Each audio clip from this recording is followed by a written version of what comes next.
My name is Sam I am. I've been at Microsoft for a little over 19 years. And when I joined Microsoft, I joined the Active Directory team, and I was responsible on the engineering side for the core replication protocols. So I'm still out there. I love identity. I'm passionate about that.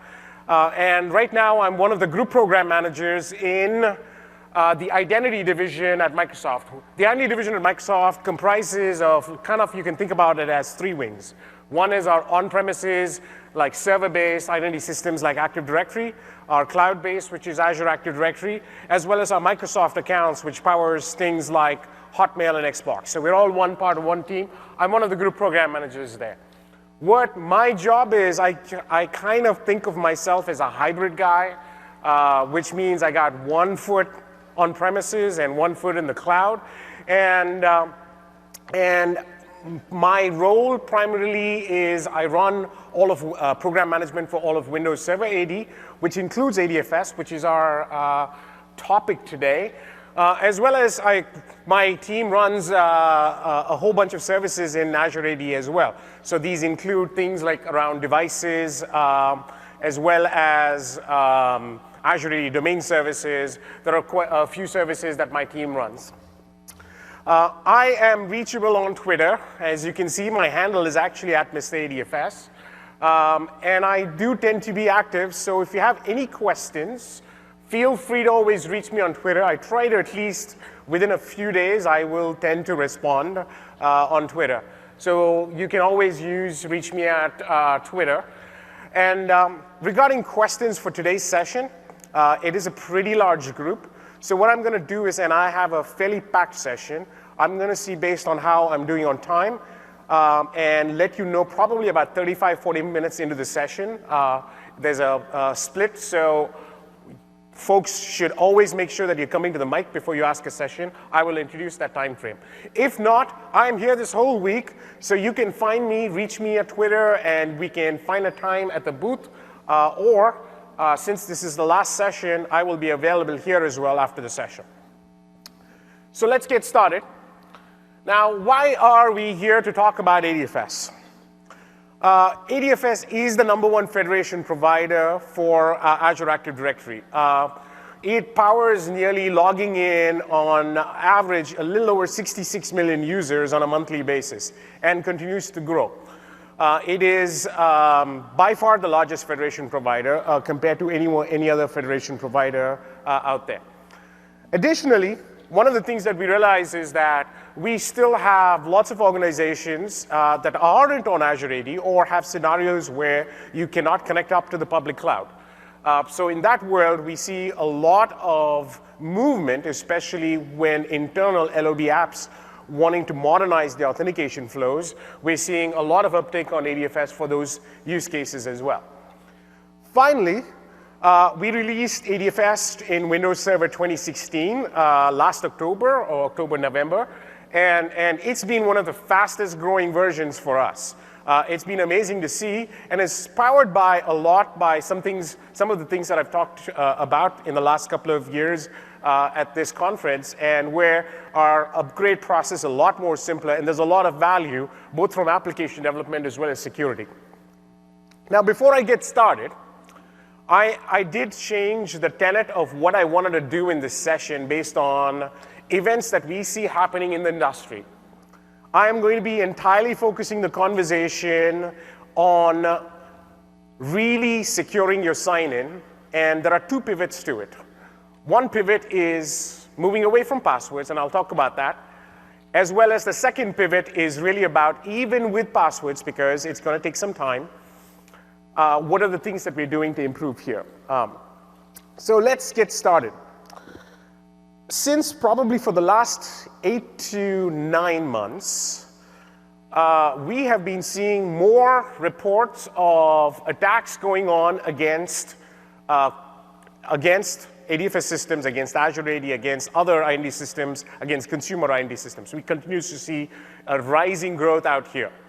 And especially from the perspective of ADFS, we have actually helped a lot of customers through this as well. And it's been fairly challenging. One form of attack is we've seen attacks coming from countries where regular employee users are not going to be there. And what we see the pattern is it actually goes through Exchange Online through the basic auth endpoints, which then flows over to ADFS. What results in is that while for the customers who use the ADFS extranet policy, the user accounts were not compromised, but there was a denial of service attack as well. Now, all of this fundamentally comes from one thing, which is the use of username password authentication in the extranet, because it just makes the endpoints available for someone to try out.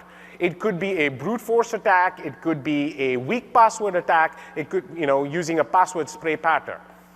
And fundamentally, it was amazing. In one of the support cases, I saw one of the phishing emails that was sent to the end user. The mail looked like it came from a colleague and which said, hey, log in with a link that looked like their SharePoint link. And when they logged in, the page looked like their ADFS page, and then they typed in the username password out there. So these are the types of attacks that we see in the system today. So I want to take a very serious note at this session that says, all right, for each one of you out here that represents your company or your customer's company, so in that world, start looking at what does it mean to protect on the extranet. One of the patterns that we see is that traditional network boundary models that companies have used are devolving very quickly due to productivity gains. So let me give you an example. Normally, about 10 years ago, you had to VPN in to get into somewhere. But now, you want access to your email from anywhere. So at that point in time, you want on the go or at a conference out here. So in that world, people have to work on the go. So in this model, pushes end-user authentication to the extranet. So as a result, username passwords become a vulnerability in this case. Now, my first section is dedicated to what are the passwordless authentication scenarios in ADFS 2016, and I'm going to walk through 3 options. And finally, at the end of the session, I'll also talk about how do you think about planning for your enterprise. So the first option is Hello for Business. How many of you know what Hello for Business is? Wow, that's pretty awesome. For those of you that did not raise their hands, Hello for Business is a new story. Think of it like a virtual smart card where you have your credential that is TPM protected, and it is a 2-factor credential where the key is protected in the TPM and is unlocked by a biometric gesture or a PIN. So it's either something that you know or it's your biometric gesture. So as a result, it gives you a multi-factor credential that is available for you. And it's amazing because we use it within our own corporate environment, and it's amazing how less I depend on passwords these days, because 90% of my work is done on my laptop and the Surface, and I just use my face all the time. It's amazing.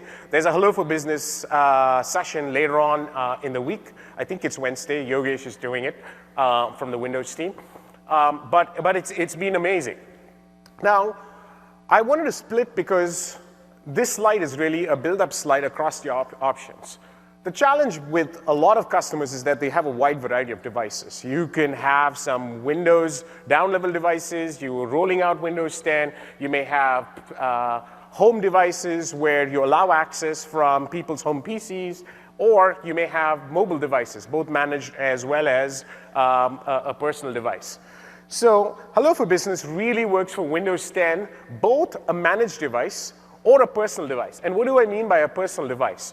Within Windows 10, you can actually go to, on my home PC, which actually I have set it up, is that I can go and connect to my work or school account, and as a result, based on policies established, you can go and provision a Hello for Business credential. It does not work for the down-level devices or for mobile devices. And I'll talk about a few more options that cover this category. So now, Hello for Business, there are 2 types of variants that we've already announced support for. One is a hybrid setup. This is really about connecting up to Azure AD as well as to Office 365 in Azure or services behind Azure AD. We also announced recently support for an on-premises only option as well. This is, imagine this is a gap network. It's more relevant in really sensitive financial situations or in highly sensitive government situations. We've announced support for an on-premises only setup as well. So in this world, your Windows 10 domain join machine will use Active Directory Federation Services 2016, ADFS in 2016, or sometimes people refer to as 4.0 as well.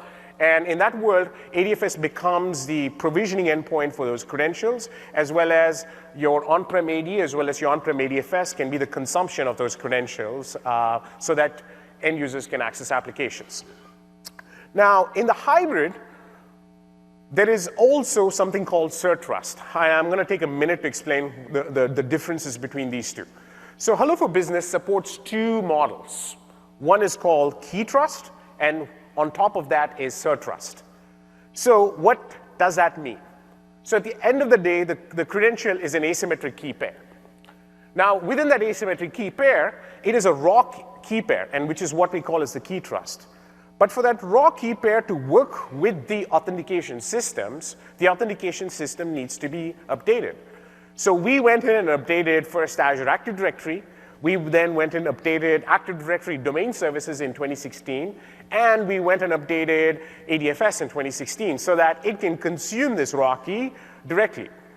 But one of the pieces of feedback that customers gave us is that, hey, I'm going to take a very long time to get to Windows Server 2016 from my domain controllers.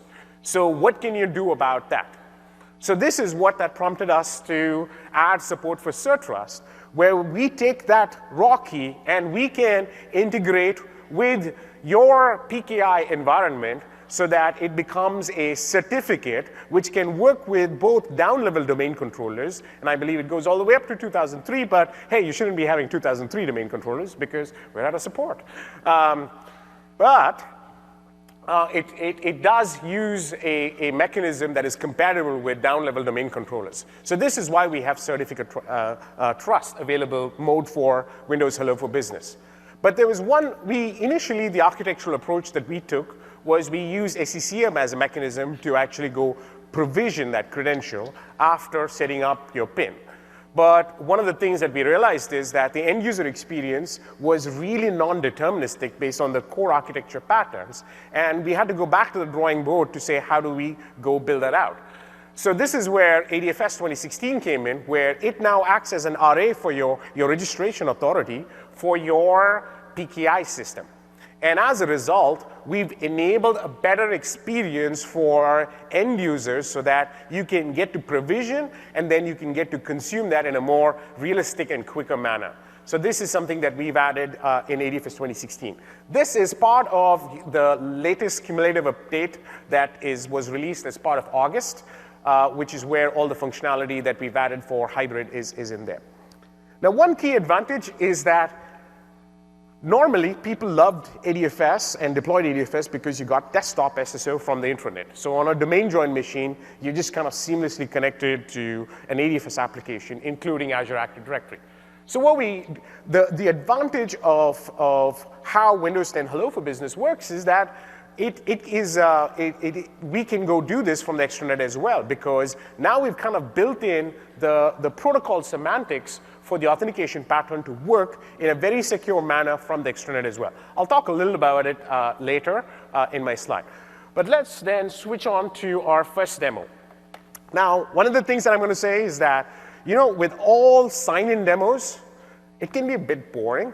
So if you really like it, go ooh or ah or clap. And if a demo does not work well, you can boo as well. So let's get some of it going. So now, let me shift to after I log in.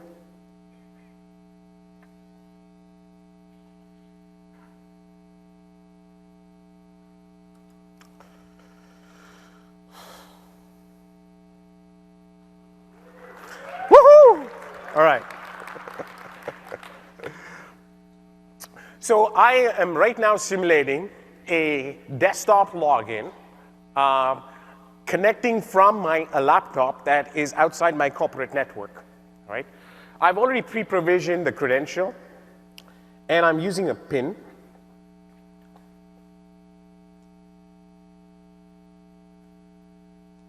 Hopefully I got my PIN right. So what's happening behind the scenes here is that, oh, wow, okay, we're done. So what's happening behind the scenes is that as part of the login into the system, we are able to go and talk to the ADFS system to get something that we call as a primary refresh token. Think of the primary refresh token as being an internet-aware TGT, all right? How many of you know what a TGT is? Wow, okay, more than I expected. So TGT is, think of this as an SSO ticket that your domain join device gets from your domain controller when you do a desktop login. What we've done is we've updated both Azure AD as well as ADFS in 2016 to be able to issue these internet-aware TGTs, which we call as a primary refresh token, or a PRT, as some of us will refer to it. And as a result, you're getting a credential that is got the user, the device, and is bound and is protected by that TPM protected credential that was provisioned earlier. So that's what happened. Now, to show that seamlessness of login, so let me try to log in to one of our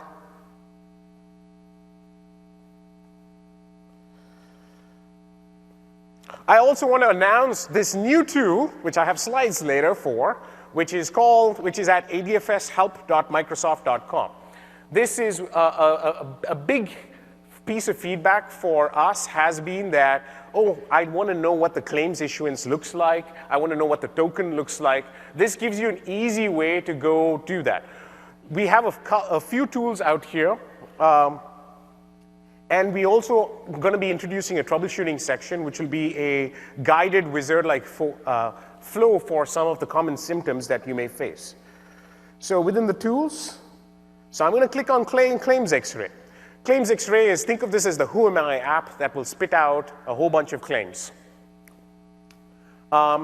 In this world, you have the first step is to be able to set up a configuration on your ADFS for this Claims X-ray application.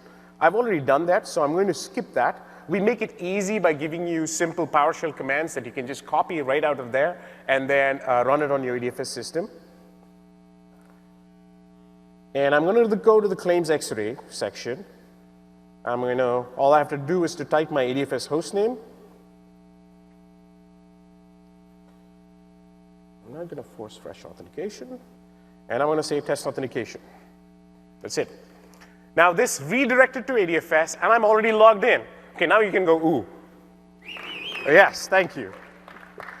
So, as you can see, the authentication method provider that we have is called Microsoft Passport Authentication. Unfortunately, this is what the name of it was when we went built the product until the marketing guy said, oh, Microsoft Passport, that's not working out well, so let's change it to Windows Hello for Business.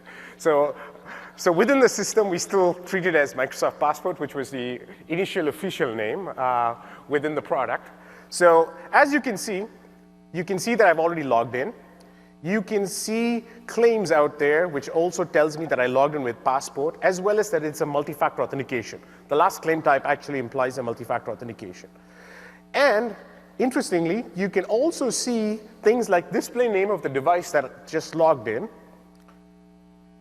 And you can also see that inside corporate network is false, so which means that we are going through the web application proxy to actually go talk to ADFS, and as a result, you got this seamless two-factor authentication from the extranet.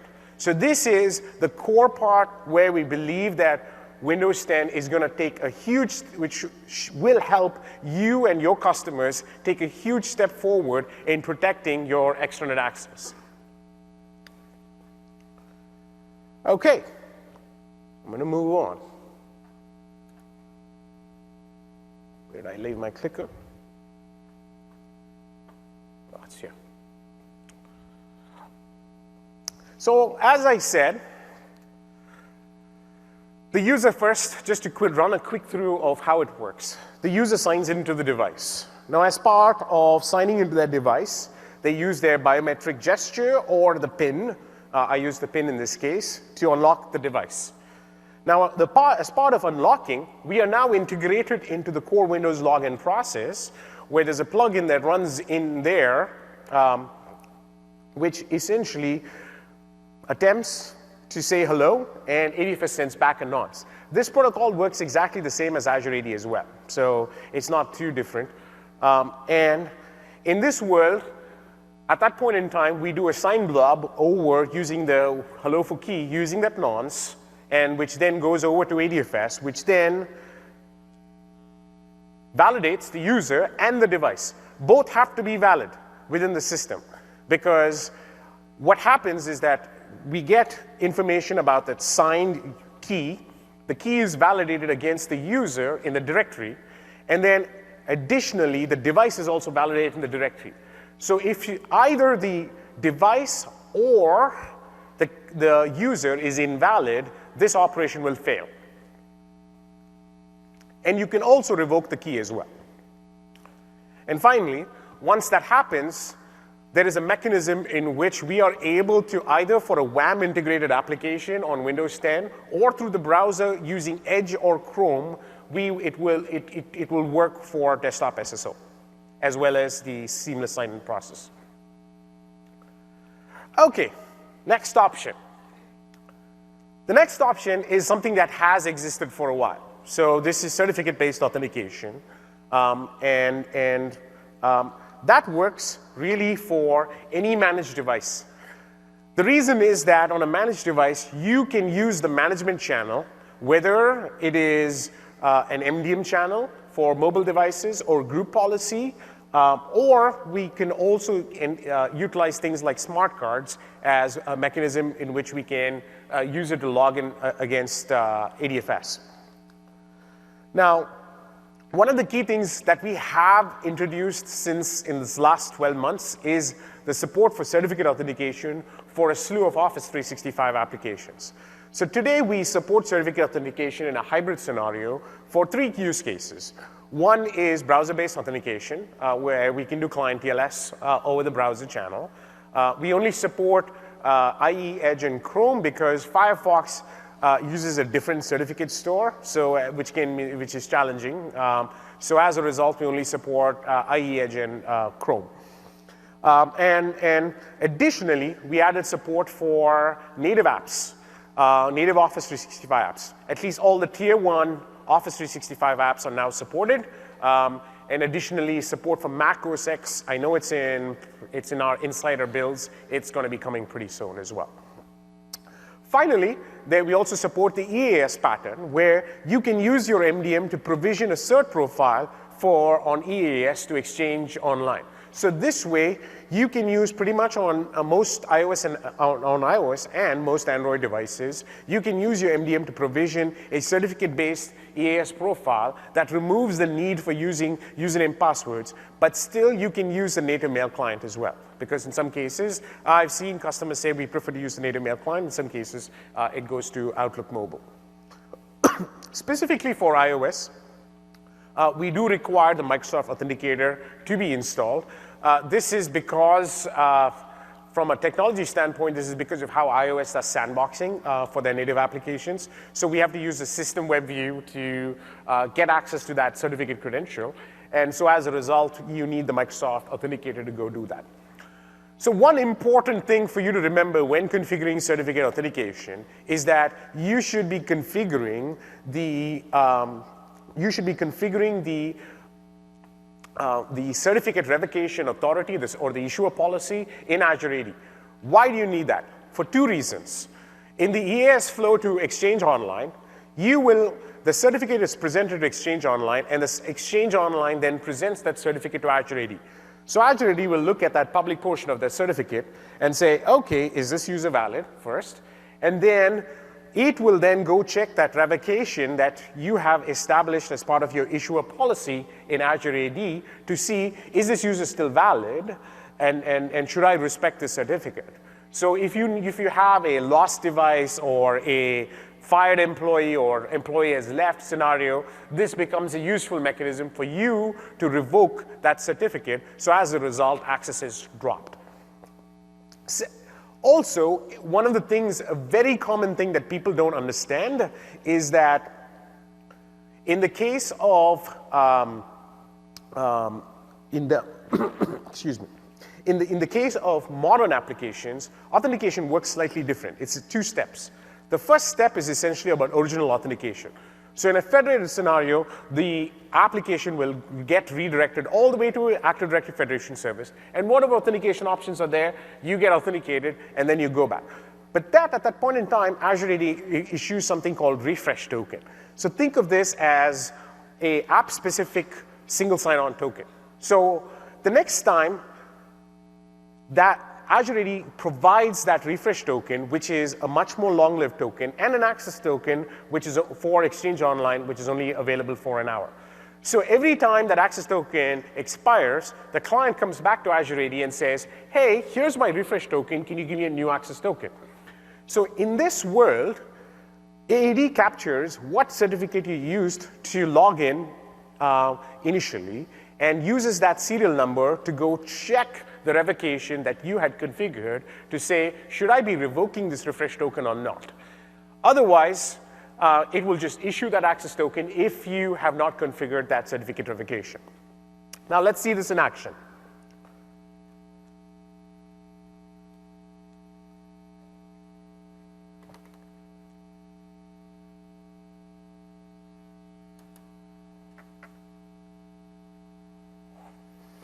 So currently, I've got the Outlook mobile application on my iPad.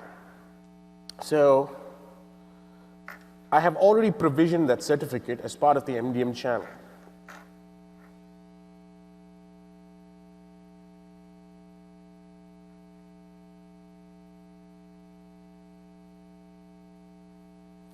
So like I mentioned, on iOS, I need the authenticator, which I'd already installed.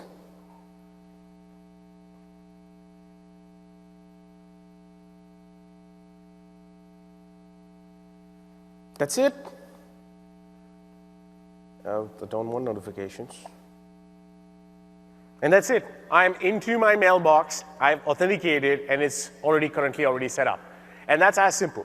So one of the advantages is that it makes some of your authentication scenarios a little easier as well, especially on managed devices, because it was fairly seamless in nature to actually access that.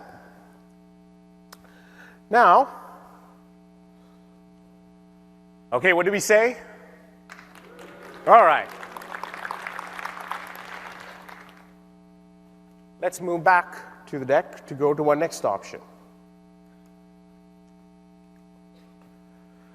So in this, our next option is, in ADFS 2016, we introduced a new inbox adapter that talks directly to our cloud-based Azure MFA service. And we now make that available as the primary authentication scheme in ADFS. Now, the nice thing about this is that all the options in terms of whether it's a managed PC or a home PC work in this scenario. So you can use it at a friend's office, at a friend's house. It can be a home PC. It can be on your managed PC. It can work on your domain joint PCs as well, but some of the Windows 10 experiences that I talked about earlier will probably be a better experience. So that gives you a great option available. Now let's talk about it in more detail. Now, what do we use to kind of prove this? What is the proof that is used to validate the end user? So we use a time-based OTP, which is TOTP, all right, as the primary credential. When we designed this, we scratched our head a little bit. Oh, should we use the phone or an SMS scheme or the notification? And we went through back and forth, and we chatted with a bunch of customers as well.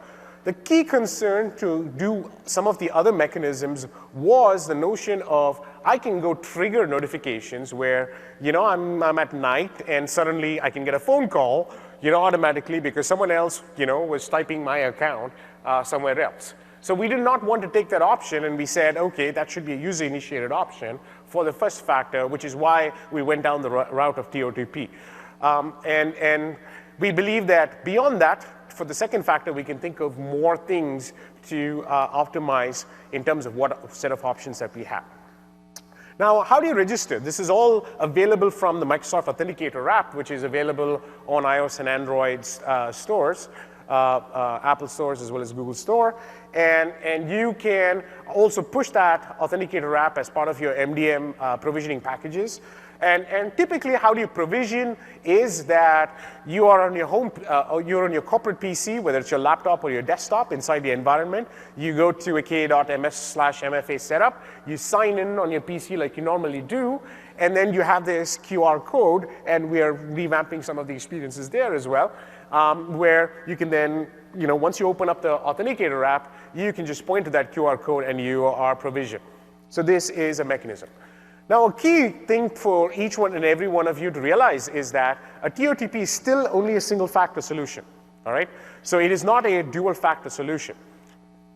Now, to enable a dual-factor solution, you can either utilize our certificate that we just described, or something that I'm going to demo in a short bit, where we will be releasing on Git a custom forms-based authentication adapter, which essentially does the username password validation after the TOTP. But the nice thing about this is that it's not your replayable credential that is first. Your username, your password, while it should still not be used, essentially is going to be a second factor, which means you need to pass the gate of the TOTP before we will ever go validate the password after that. And I'll show you this in a bit. We are recently working on even on a POC because ADFS is extensible in terms of what you can plug into that second factor. And we are currently working with some financial companies in Europe especially, where they are smart card only, so there's no password. So what do you do? So we're building a custom PIN solution, which is essentially going to be a SQL-based PIN that is stored for the end user, which can then be validated within a custom adapter as well. Now, however, we will be adding PIN support for Azure MFA. At that point in time, this entire solution becomes a complete two-factor solution. Adding the PIN support also gets us biometric credential integration into an iOS and Android app, where I can use my thumbprint or face scan or an iris scanner. So there's a bunch of these options across different types of devices for your biometrics, which essentially unlocks that PIN within the setup. So let me then move on to the next demo.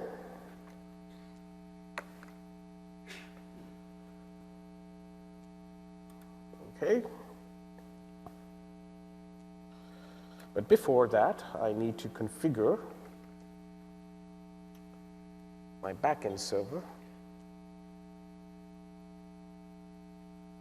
This.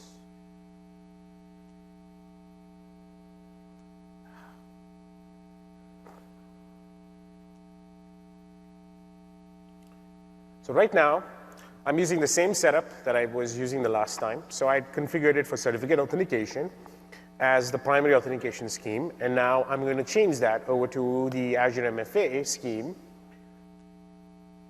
in the back end. So let's now, I just did that. And let's now go to Safari. And I'm using the same application that I demoed earlier, because it's easy to demo, and I can show you the claims in that. Is this time, I'm going to request for a multi-factor authentication to show you that two-step process that we just created. So I'm going to say test authentication. And as you can see, what was the certificate, which kind of seamlessly worked on the iOS device, essentially I've kind of swapped it out for the Azure MFA. I'm going to type in my user ID. And my TOTP is on my Authenticator app, which is out here.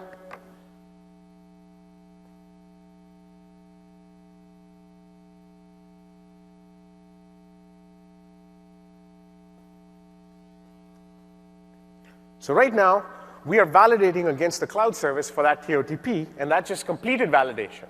So which means you just passed the gate of that TOTP, and now we have the custom adapter for the password.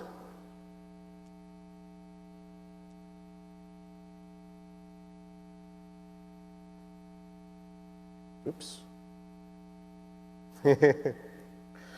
Let's see.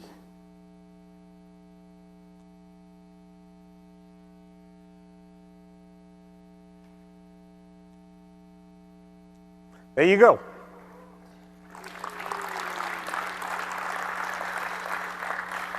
So as you can see, there are two providers that were used. The Azure MFA authentication provider and the username provider. We have all the URIs associated, but more importantly, the URI that we have as that denotes multi-factor is schemas.microsoft.com/claim/multiple-authn. And that pretty much is this demo. So let's go back.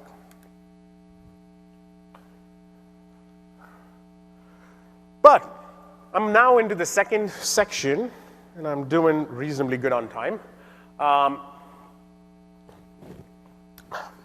So it's still going to take time for folks to get here. So as a result, we know that productivity is still winning, so making productivity available from extranet is still a driver in a lot of organizations. So in that world, what about passwords? What can we do? Now, the first thing that to do is, please, if you're using username password authentication on the extranet, make sure you are on ADFS 2012 R2 or above and turn on extranet lockout, because that is your protection scheme so that you are protected from brute force attacks. Now, one of the things that we noticed from the attack patterns was this behavior, where we protected the account from the brute force, which means they can't crack it. We stopped dropping the requests, and as a result, it was fine. But so let's just kind of walk through the scenario. So you've got the end user that is accessing from outside, and as a result, he's logging into ADFS via the ADFS proxy, and everything is good. Next is the attacker is essentially coming against using the same end user ID with a random password. And at that point in time, we do flow it all the way through until there's more and more of these attempts being made. And at the threshold at a certain threshold, which is configurable in ADFS, we then say, oops, sorry, external lockout reached, so which means we need to be dropping those requests if it is coming from outside the network. So we just drop those requests at that point in time. But the consequence of that is that when the good user is attempting to log in, and at that point in time, oops, can't get in because ADFS is now in protection mode for extranet requests for this specific user. So we're doing the right thing, we're blocking it, but you're not productive, which kind of sucks. So this has been a common theme that we've seen. An interesting pattern was the hackers went after some key execs as well. So you can imagine at that point in time, your exec is not getting his email, so you can probably imagine, what a storm that it can create as well. So what did we do about that? We added a new capability, which is not yet released, and I'll talk about the timeline, all right, in a bit. But what happens out here is when the valid user logs in, we also now support familiar locations, which means we're tracking the IP address that we saw the good login occur from. So next time, when the attacker essentially is going against ADFS, it's an unknown IP. We've not seen a successful login from that IP address at this point in time. So we keep going, and they keep getting into the external lockout reached. But the regular user now can still access the application because we know that they're still coming in from a known location for that user that we've seen a successful login from. There are a couple of, we also add a few capabilities to handle the traveling scenario case in which you can have a potential exception or IT admin driven process to add a familiar location for an end user. So as a result, if someone's going in new and traveling new into a place that we've not seen a successful login and you're under attack, we can still let that login go through, and that can be admin driven as well. Now let's go see this in action. All right.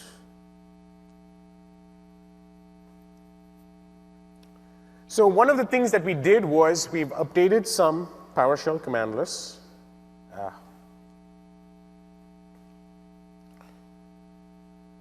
So there's a new PowerShell commandlet called get-ADFS account activity, where you can supply user principal name.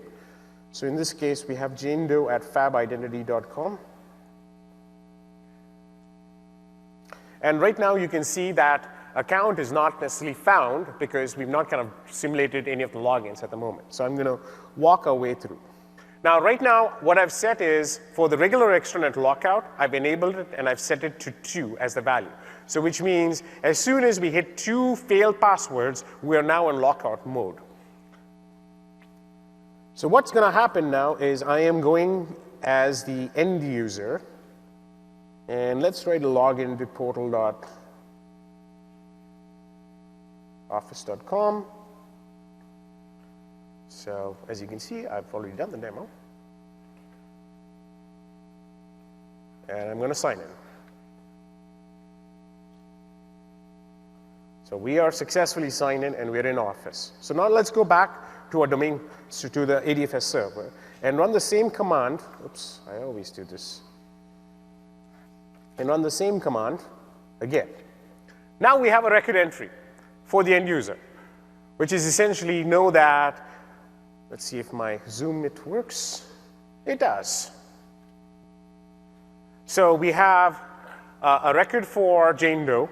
We don't have, we have a couple of password counts for both familiar and unfamiliar location. And as you can see, the familiar IPs, we've just logged that as the IP address. Now let's go back, let's go to the attacker machine. And we're going to attempt to try this 3 times. I'm just doing something random. This is a different machine, so where I'm simulating the attacker. Now let's go back to the ADFS system and then go and run the same command. And now you can see 2 additional things that's changed. The bad password count, unknown, just got bumped to 2 because once we got to 2, we're already in lockout mode. So at that moment, we're just dropping anything beyond that. So we hit 2 bad passwords. Similarly, we also now know that the last failed authentication for us from an unknown location and what the time was. So we are able to kind of do calculations in terms of, all right, should we let this through or not based on our observation window that we have there. Now, the key thing is the difference now, which is we are in lockout mode for this end user. So I'm going to go back to the original machine that I successfully logged in from and simulate that same login. Because previously, this user would have been blocked when Jane Doe attempted to log in. But now, because we know it's from a familiar location, we continue to allow that login. So that's, thank you.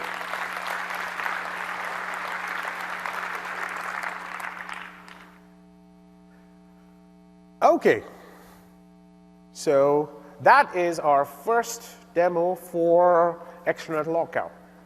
So one of the things that, by the way, that I have done in this deck is that given the number of demos that I'm doing, I am focused on kind of sticking to some high-level points.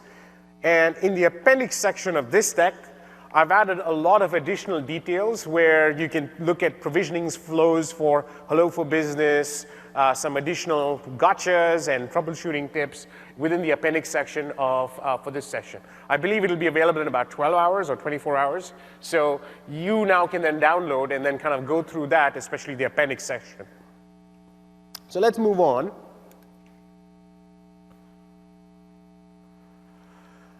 Now that was great from doing the right thing for finding the offending, making sure. Our goal was we wanted to protect the user, but still let them be productive from outside. So that's what the extranet lockout with familiar location is about. But a lot of times you may not even realize that you are being attacked until unless there is a specific user-driven event, which is sometimes your user saying that, oh, I don't have access, or, and it comes as a help desk call. So Connect Health is one of our Azure AD services where we support monitoring the sync component in Azure AD Connect. We support monitoring Azure AD domain services, and we also support monitoring Active Directory Federation services. It is accessible by the same Azure portal today, and you can go in and look at your, the performance as well as the monitoring of your systems using Connect Health. What we do in Connect Health is for ADFS is that we're already parsing all the audit logs associated with the logins. Now, as a result, and then we are doing a lot of client-side parsing, and then we're sending it up to the cloud.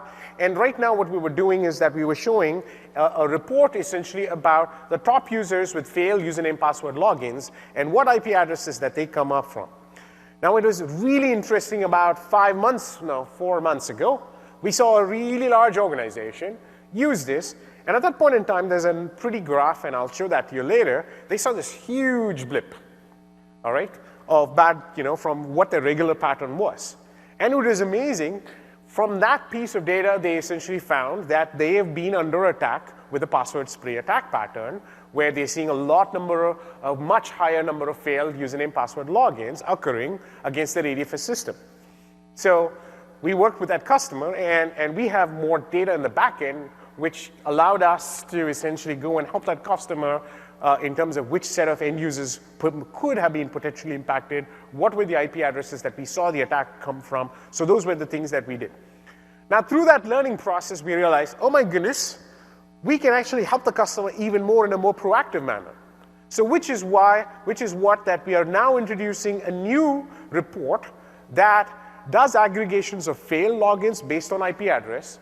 And anytime the number of failed logins increases a threshold, an hourly or a daily threshold, you can immediately be notified so that you can go investigate and ideally either block that IP address on your firewall, or there's an Exchange Online commandlet to block proxy auth from specific IPs. So you can essentially use that as a mechanism to go block that within your enterprise.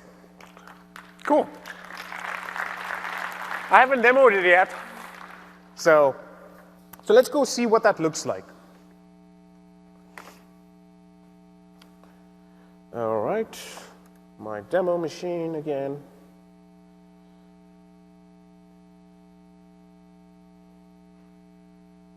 Oops. So this is what an email notification that comes to you. This is a configurable list of email addresses that you can configure in the portal, but immediately we tell you that, hey, we've detected that failed logins from a specific IP address has exceeded 50 logins per hour. This is our threshold right now as a default, and which you can customize in terms of what thresholds that you want to set it out, so that you may have different set of policies associated with your own enterprise. Now, as a result, I will go to the portal, and this is the basic Connect Health portal. And as you can see, we were simulating logins for the demo purposes, and then we hit our thresholds, and so we were done. And there are two reports that we have out here. The first one is the existing report, and this is exactly the pattern that the actual valid customer that we saw, from which we actually did more forensic analysis on. Now, within this report, we already show the user ID, failed attempts, the last failure, and last failure IP addresses that the failed attempt came from. What we've now added is doing a different pivot on it, which is really based on which are the IP addresses that we're seeing a lot of failed logins come from. So this is the view that you will get, where we will show you, like, when did we trigger, whether it's the hour or the day type that we actually have there. The trigger types are two kinds, hour and day. So we will show you, based on what timestamp that we created, what segment of time that essentially it crossed the threshold. Similarly, we will show you what the IP address is. We will tell you how many attempts that essentially failed from that IP address in that time period, as well as the number of users impacted. So there could be different patterns. You might see a high number of counts, only one user. which is likely some daemon script running on an expired password, all right? It is most likely. But then once you see spray patterns, you'll see more number of users impacted as well, so you will be able to utilize that effectively. Now, we allow you to download. Now, the download contains more information, which means we're giving you a full view of our aggregation counts. What that means is that even if something did not trigger our thresholds, we will give you, if anything crossed, one failed login from that IP address, we will show you what that IP address has in terms of what we had triggered. Now, this is an example view of that. The reason why we did this download this way is that you can now use it to drive your own analysis, a more detailed analysis. You can pivot on different types of information. And so as a result, as well as understand your patterns to determine what your baseline and your threshold can be as well. So how many typical logins do you normally get from specific IP addresses? So you can understand some of these patterns from this downloadable spreadsheet as well. You can do that. Now, the filter doesn't make sense right now because we're adding more functionality later. Like I said, you can get notifications to whichever set of email addresses that you want to configure, as well as, more importantly, threshold. There are two types of thresholds that we have. One threshold is really focused on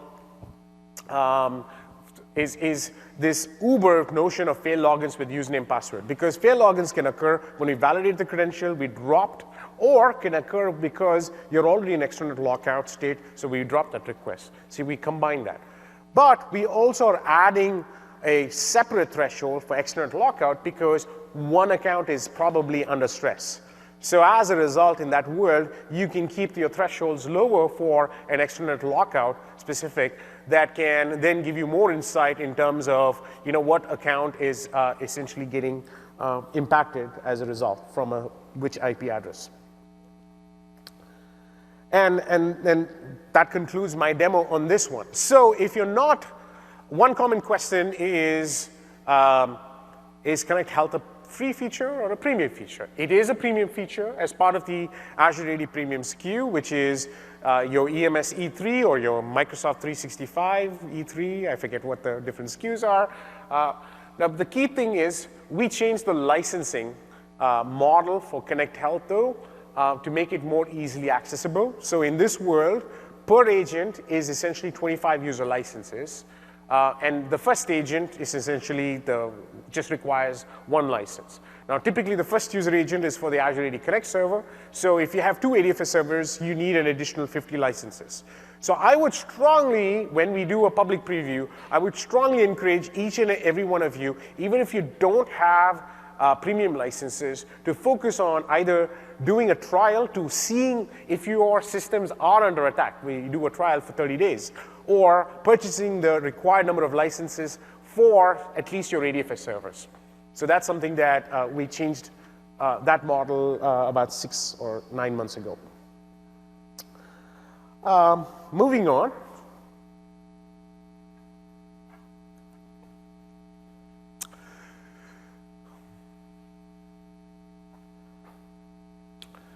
So that kind of concludes a little bit of the two sides of the house. How do you push passwordless, which is really what the key focus for you and your organization and for your customers should be, but also talk about that's going to be a journey. So as a result, what are the things that we're doing to continue to protect passwords even more within, in terms of when it's being utilized. Now, in terms of the journey, what are the key things that you need to be thinking about? So I just kind of put down a very high-level framework in terms of what are the things that you need to kind of be focused on. The first thing is it does require a bit of planning, because there are a few key elements of your planning that you need to essentially take care of. The first is your Windows 10 rollout strategy and how you can push to a more Hello for Business. Because with a Hello for Business viewpoint, while Hello for Business can use both hardware or software TPMs, you need to consider that as part of what your purchase cycle is for Windows 10 when you're going to roll out, because typically customers have a refresh cycle. So kind of planning for that. And we're seeing a lot of accelerated Windows 10 deployment happening right now in the enterprise. The next portion is a lot of our passwordless options requires for native applications to use modern authentication. All right? It can't previously, what we call as legacy authentication is Office apps tended to just take username, password, and try to connect directly or proxy it through Exchange on it. What it requires is to be supported for modern authentication. Now, in some of your enterprises, it may be quick to kind of go down that direction. In some cases, it means that you've got to download a minimum of Office 2013 CU with a CU update or higher within your enterprise to kind of make utilize of some of these capabilities to actually go do that. The third vector as part of your planning is really thinking about how are you going to do your MDM, all right? We see a wide variety of customers. There are some customers that say, no, I'm not going to do MDM. All right? There are some customers that say only MDM is going to be allowed. Or a subset will always be managed. And so as a result, you have more options to handle some of the sign-in options for you. So which is the MDM strategy? A lot of times, people miss out what are my requirements associated with extranet access, all right? Like, what should be my security requirements be? Now, in Microsoft today, for us, all extranet access has to be multi-factor authentication, and we're moving more and more to specific things, and all email is multi-factor authentication always, even inside the network, because there's a lot of privileged information that flows through email. So that's a philosophy, a shift in terms of how we approach it within our own MSIT. Now, similarly, there's a next going to be. The levels of which, how we see people think about it is that, okay, intranet access, because I've kind of used to a network security boundary model, I kind of feel I trust it, so that is all access. Then the next step that they do is say, okay, for extranet access, what do I first do? The first step that they do is I only allow managed devices. And then the second step would be essentially, a baseline would be anything outside has to be multi-factor authentication and from managed devices. The next step that people approach it is that the next level is that I'm going to allow for apps that are managed but with multi-factor authentication, or I'm going to allow only browser-based access with multi-factor authentication. So this gives a way for people to kind of step up towards how they think about their productivity from the extranet. Now, additionally, within that plan, is really thinking about configuring ADFS. So a core portion of our investment is focused on ADFS in 2016.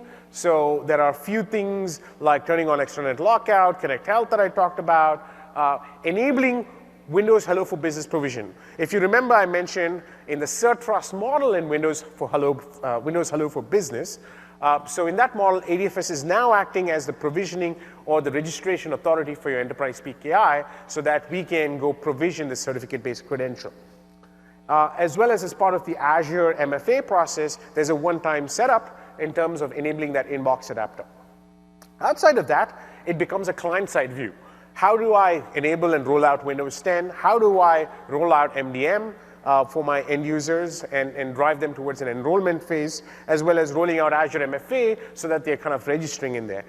And the final step becomes, now through this process, you've enabled all of these options. But the final step is really enabling those processes and firmly locking down your username password endpoints from any extranet usage, which could be a browser-based viewpoint or an active protocol viewpoint like what EAS, for example, uses as well. So this gives you an ability to really lock down that policy so that you feel that there's no way anyone can use a username password from outside the extranet and still enable end users to be productive in nature.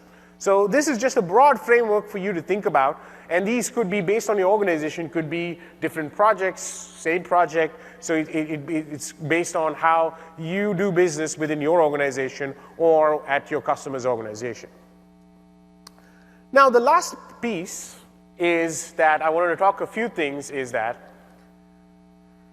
we are enabling a simpler WAP deployment, which is no WAP. Now, if you understand how the ADFS architecture works, okay, if I'm an end user inside the corporate network, I hit a load balancer, which then redirects to the ADFS system. But if I were doing it from the internet, I have a firewall that traverses between the internet to your DMZ. Then I have a load balancer there that then talks to your web application proxy servers, which then talks to the firewall that is between your DMZ and your intranet. All right. So one of the things that we did in ADFS in 2012 R2 is that we modified the protocol that web application proxy talks to ADFS so that we can support all the use cases. And it's called the MS-ADFS PIP protocol. All right. Now, what happened was that we saw a whole bunch of folks using reverse proxies in the market to utilize and become an ADFS proxy as well.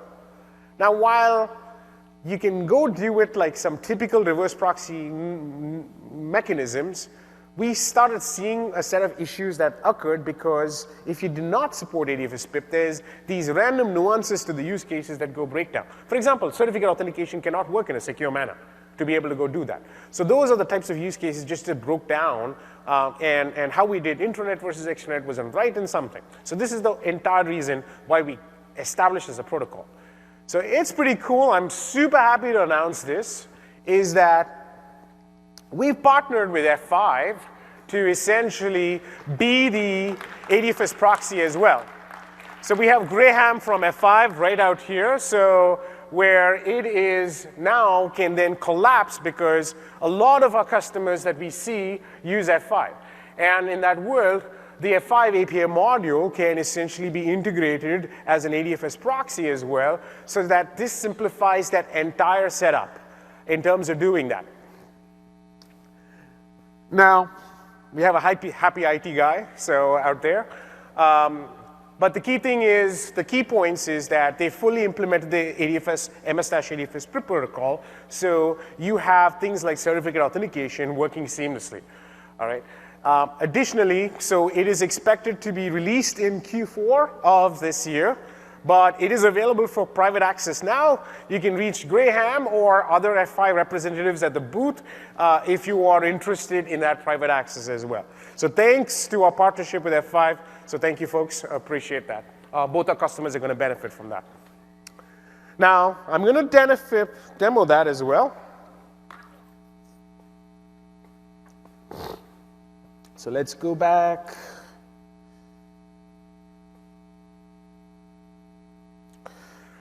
I know you're probably sick of this ADFS help. This is my way of telling you this is an easy tool for you to look at claims as well.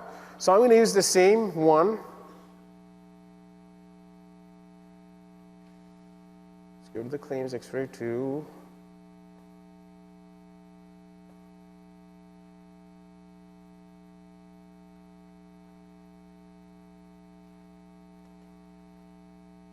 So I'm going to set the default policy and kick off the authentication. Now, as you can see, this is actually going from the extranet. It is going through the F5 appliance, and which is then able to work with ADFS and then respond back that it's client certificate. I've already pre-installed that certificate on my box, and I'm going to say OK, and that's it. So now the cool thing is that clearly certificate authentication works. You can see that it was the X519 type. And just to prove that, which is essentially, it's essentially the APM module that is then interacting with ADFS, that we are able to get the user IP address as well as the inside corporate network, which is right here. Oops, wrong one. Is essentially says false. So this is essentially really simplifies especially the DMZ setup, because one of the things is I've heard a lot of AD/ADFS admins say it takes 6 weeks to get a firewall or a network kind of go set up because I've got web application proxy that is different from everything else that we are running within our enterprise. So this becomes more standardized and simpler in terms of setup. So think about it. It's half the number of servers now, whatever you needed, no complexity of DMZ deployments, and becomes a lot simpler for customers as well. All right, that concludes my demo. I'm still doing, oops, I did not shift. So there's a bunch of other stuff. My main focus was in some of these. So I thought I'll give a very quick glimpse in terms of what those are. So we already talked about the Hello for Business stuff. One of the things that we did add support for all of you who have to support developers and custom LOB applications with ADFS in your environment is that we added support for OpenID Connect. Unfortunately, we forgot the logout part at that point in time. So we added that support so that you can support a logout within OpenID Connect, and that was released in our May or June update. Similarly, we saw a lot of feedback, especially on Stack Overflow, that said, we want more customization on ID tokens. And we were very restrictive in terms of what we did.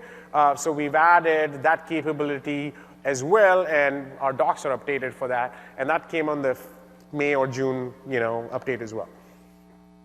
This one is kind of important. It's pretty cool. So one of the things that you normally have to do on ADFS is to update the SSL certificates. So we do not have a UI capability in ADFS to go do that, because that's a standard common operation.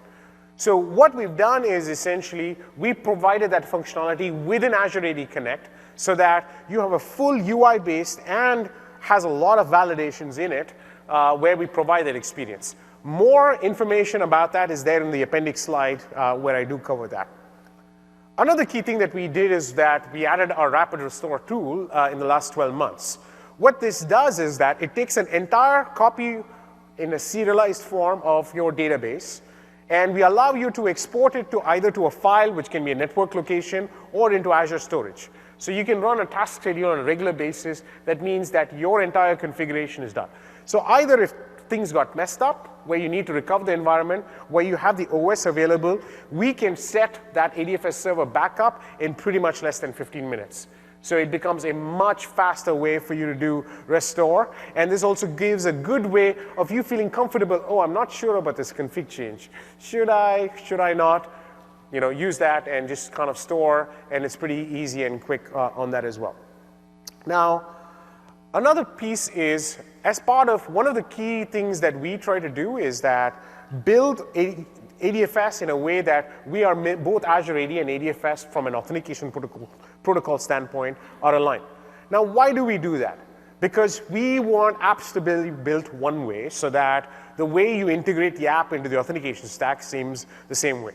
Now, at some point in time, maybe AD is higher or ADFS is higher, but over a period of time, you'll always see that convergence on both our endpoints. A key reason is so that an app like Azure, which brought an entire notion of Azure into a private data center in a disconnected scenario, can work seamlessly as well. This is called the Microsoft Azure Stack. This was announced for general availability, I think, recently. And this is why we invested in a whole bunch of modern authentication protocols. So exactly the same way Azure interacts with Azure AD, you also have the Azure Stack that both supports a hybrid scenario, I can talk to Azure AD, or a disconnected scenario, which means I will talk to ADFS, and the authentication is all in the local realm. So this is something that there is a session that Shri is doing on Thursday at 1 p.m. So if you're interested in that scenario, please go on. Now, there are a few of these that I've already talked about in terms of coming soon. A couple of things. We're still refining some of our Hello for Business portion, because today there is a delay between PIN provisioning and PIN usage because of the time it takes for the key to get synced back. And we already have fixed this in our next version of server, and that's going to be backported to our RTM version, which is the instant PIN functionality.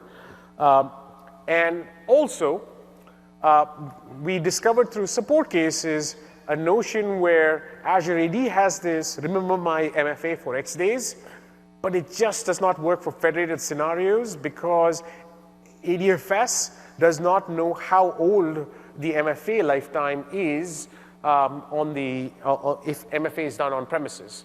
So in that world, we would get into this constant loop, so we had to go fix that. So that's also something that we will be backporting because it's like a few of our key customers hit this as well. Finally, ADFS help. Like I mentioned, you can just go to aka.ms/adfshelp, or it's just adfshelp.microsoft.com. So you can go and try out those tools. We will keep adding more tools, and like I mentioned, we will be adding the troubleshooting aspects as well. We've also added a feedback session, so if you needed a capability that you think would have been useful for an external troubleshooting tool, so you can reach out to us through that channel, and so we will definitely look at that and be able to go do that. Finally, these are a whole bunch of our sessions. So I'm kicking off the identity session, in some way identity sessions out here, but we have a whole bunch of speakers talking about various options around Azure AD. A couple of interesting things is that tomorrow Alex is going to talk about saying goodbye to passwords. So this is my what can you do right now, and Alex will be talking about some of our thinking beyond and how we expect to proceed moving forward as well, where he'll be talking about FIDO as a good example for how we are moving forward. The other session that I think would be super interesting is on Thursday. I think Mark has a session, Azure AD do's and don'ts from around the world. Mark and Tarek have that session, which is essentially, we have a customer experience team that actually is on, works with some of our closest customers to actually go deploy, and they've got a wealth of knowledge, and they're bringing that to you in this session as well. Finally, thank you. So I'm going to I've still got about 5 minutes, so if you have a question, swing by to the mics, or otherwise, thank you so much. Appreciate it, or you can come right in front as well. Thank you.